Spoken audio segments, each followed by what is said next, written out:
Hello and welcome back to my channel. My name is Danielle, and in today's video I want to talk about online learning and specifically how to figure out if your internet is fast enough and stable enough for a steady stream for an online classroom. So what you'll do first is you will need to go to a website called speedtest.net. SPEDTEST.net.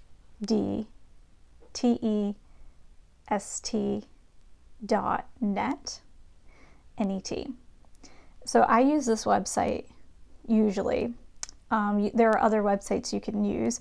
You could just Google internet speed test, but I use this site because what you need to do is test to make sure your internet is fast enough to support an online class.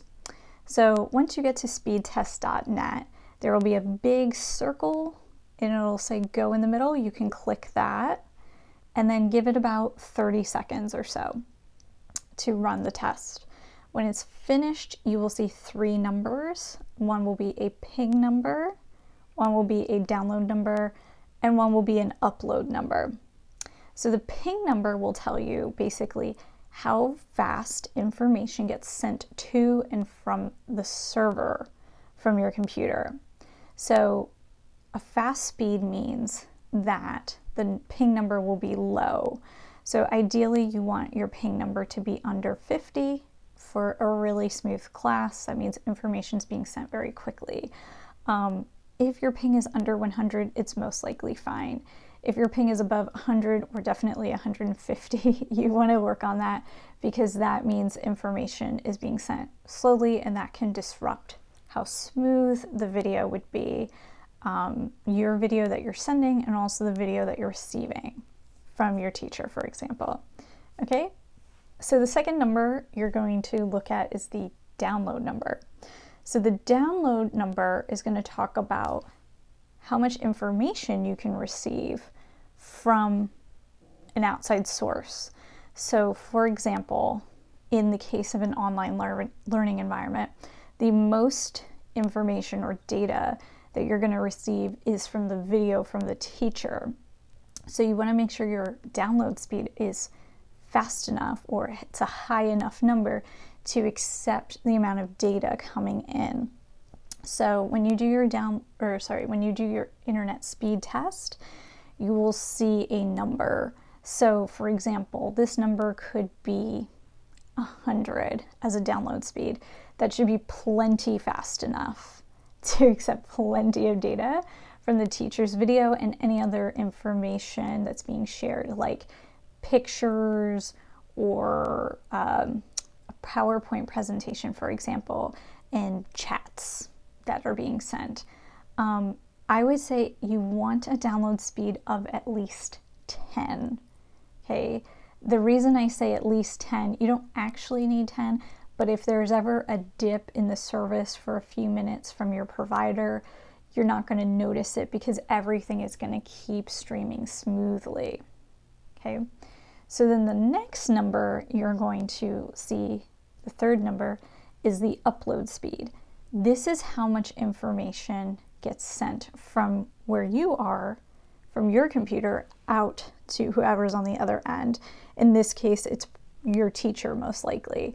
So if you're streaming a video, the upload speed will say how well how good the quality of the video is that you're sending out. So I'm going to say you want at least an upload speed of 3 megabytes per second to accommodate a smooth class. Usually download speeds are much higher than upload speeds, so you're typically going to see a much lower number as your upload speed. 3 should be sufficient for you to send out a clear, steady video. If you can get higher, great. Try to aim for base 3, okay? If your number gets lower, say at like 1 or less than 1, your video quality is going to be really bad. The teacher might not get a smooth video from you. There might be pauses. The teacher might miss some of the things that you're saying and need you to repeat frequently. It's just not a smooth classroom environment, and it's less than ideal. It just makes everything take much longer to get through, and it also makes conversations super awkward. Even though this isn't what's actually happening, it's as if somebody isn't listening or talking to you. They keep getting interrupted and might have to like turn and talk to somebody else. And it becomes really a distraction, and it pulls away from the flow of the class. So you definitely want to make sure your upload speed is sufficient, at least 3. Some other things that you want to keep in mind are how many other people are using the internet at the same time the student is using the internet. So for example, if there are 3 kids in the family and they're all taking online classes at the same time, and then mom and dad are working online at the same time, so you have 5 people simultaneously using the internet. Maybe a few of them are also streaming video at the same time because they're also doing online classes. That is really going to eat up a lot of data, and it's going to potentially disrupt the flow of each person's experience. So the more people who are using the internet at the same time, the bigger your internet package should be. So you're going to, instead of getting like the lowest internet speeds available, say the 10 download, 3 upload that I had mentioned already, you're gonna want probably at least 50 download and more like 20 upload if you can get it.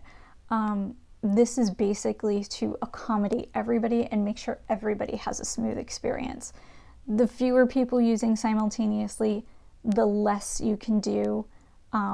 It's fine, but ideally you're going to want a higher package to accommodate more people. The other thing to remember is when your download and upload speeds are higher numbers, you can send more data at once. So let's say instead of streaming a video, you need to download a video. That download time is going to be much faster with a higher download speed.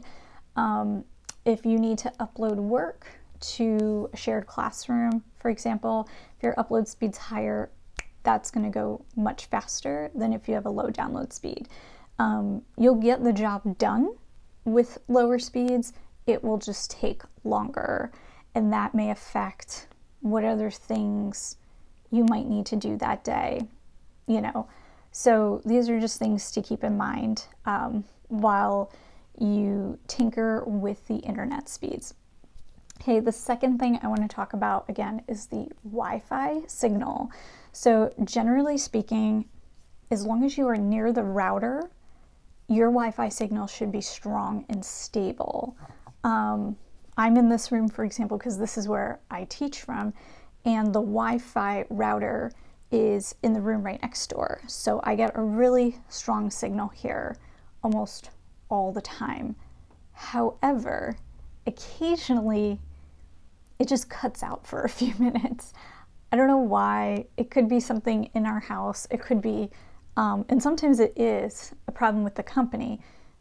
It just like stops working for a few minutes. But I never have a problem when I put an Ethernet cable into my laptop. So right here, I have my laptop. I'll show you. And you'll see this little cable. So this laptop is super thin, so it doesn't have an Ethernet port in it. So I had to get a port that goes into a USB spot here. So I'll unplug all this and show you what I'm talking about. Most laptops are thicker though, and they have their own Ethernet ports, but this one doesn't. So I had to get an adapter. But anyway, this is an Ethernet cable, this thick wire thing with this, it's almost like, it looks like a phone cable, but it's wider, it's thicker. Okay, and then I put this into the computer, but this computer is too thin, so it doesn't have the Ethernet port, so I bought this adapter. It was like $10 on Amazon when I ordered it. Yeah, so it has a spot for the Ethernet cable to go in, and it has its USB. So I just put the Ethernet cable into this, and then I plug the USB into the laptop's USB port here. And then with this, I never have any problems. I never have dips. If there's a problem with the connection, it's never me. It's either on the student's end or the server that I'm working through is having an issue, which these things almost never happen, you know, but if there is a problem, it's not on my end. Before I was doing this, I did have some problems, and this thing has cut out all of that. So if you want to ensure a really fast, like as fast as you're going to get it at your house with the package that you have from your cable company, and the most stable, use the Ethernet, okay? And then the second option is the Wi-Fi, which in most cases works perfectly fine, but you might have a class here or there where things aren't perfect. You might have some hiccups. If you can tolerate that, then you don't need to bother with the with the Ethernet cable. But if you want like a almost 100% guaranteed smooth experience, I would suggest using the Ethernet cable with your device, okay? So I hope those tips were helpful for you and that you have smooth experiences with your online learning. If you have any questions, you can leave them in the comments below. Also, any ideas or suggestions for future videos, I'd appreciate it so I know what kind of challenges that you're running into. If you like this video, you can hit the like button and subscribe to get more videos. Thanks very much. I'll see you.